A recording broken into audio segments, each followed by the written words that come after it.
Dr. Roger Fagerberg calls me a storyteller, and in Italian it's called a cicerone. That's based on Cicero, who was a famous Roman orator. And so when I tell a story, people say, boy, that's a great story. You ought to write a book. Well, I have a book I just received a few years ago from my friend, and he says the book, and the title is Rules for Aging. And one of the rules is, if somebody tells you you're going to write a book, don't. Okay. So instead of writing a book, I'm going to tell a story here, a couple stories during this next week before you get to my birthday party. So then you can even talk about the stories. If you have any questions, I'll be glad to discuss them with you. But I was having a conversation here with Kurt Sussman, who is recording me, and we were talking about origins. And it turns out that we always had the National Geographic around our house, because when my dad came to to America, he learned his English on the National Geographic and the New York Times. And we always had the two of them in our house. So anyway, about 2 decades ago, the National Geographic had a study on the origins of people based on their DNA structures. And it turns out they start all the way back to the Rift Valley thousands of years ago. And so all I had to do is collect my saliva and send it to them. And so when I sent that, they told me that my family started 40,000 years ago in the Rift Valley in Africa, and then eventually migrated to Arabia, and then to Israel, what is now called Israel. It was in Jericho, and half of the genome went across North Africa. The rest of it went up to Iraq. And in Iraq, actually, my genome and my wife's genomes were basically in the same place. But at that point, Jean's genome went toward Greece, and another one went up towards Switzerland. Mine instead went across Turkey, Anatolia, and then across Bulgaria and the Adriatic Sea, and then across the Marques and Perugia and Tuscany, and stopped in Tuscany.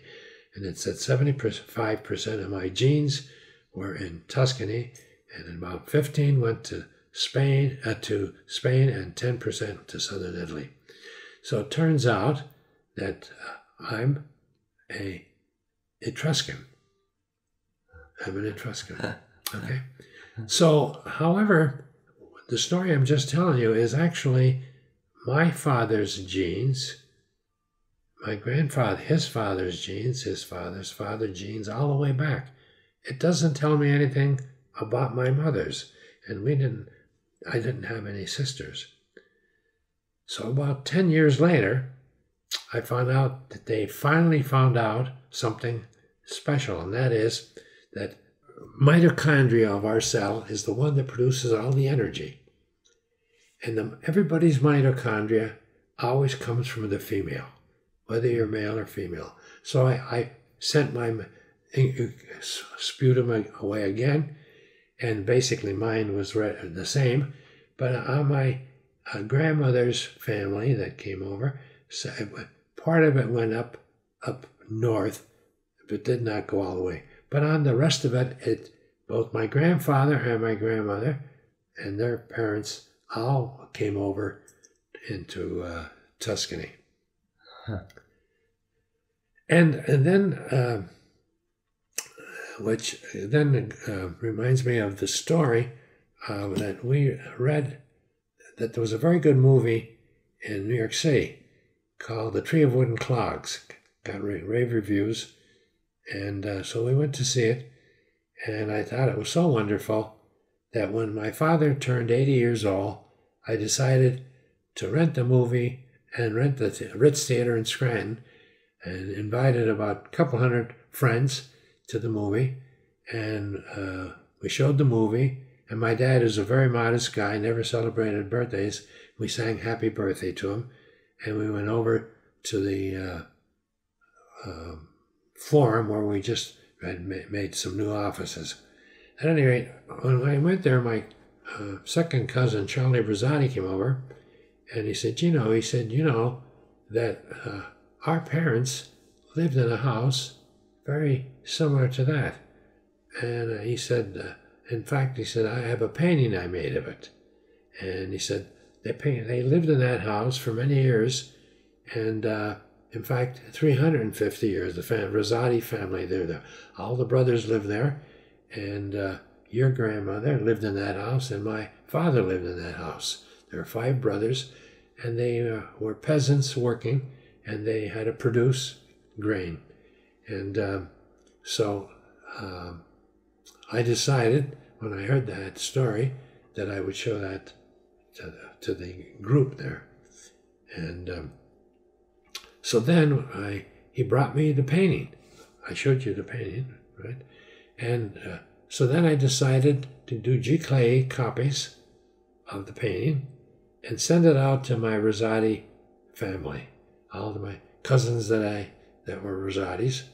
And then I sent it to a few Rosatis that I didn't know. And one of them was Michael Senna from West Scranton, who became an architect at Princeton, and then he got his master's there, and eventually he went to Sweden, and he works on GPS systems and so forth. And then we became friends. And so it was all one simple thing of having that party for my father. Now, the reason I had the party for my father is because my dad was an illegal immigrant. He came over with someone else's passport. And eventually, so in 1935, then, the government declared amnesty for all the illegal immigrants.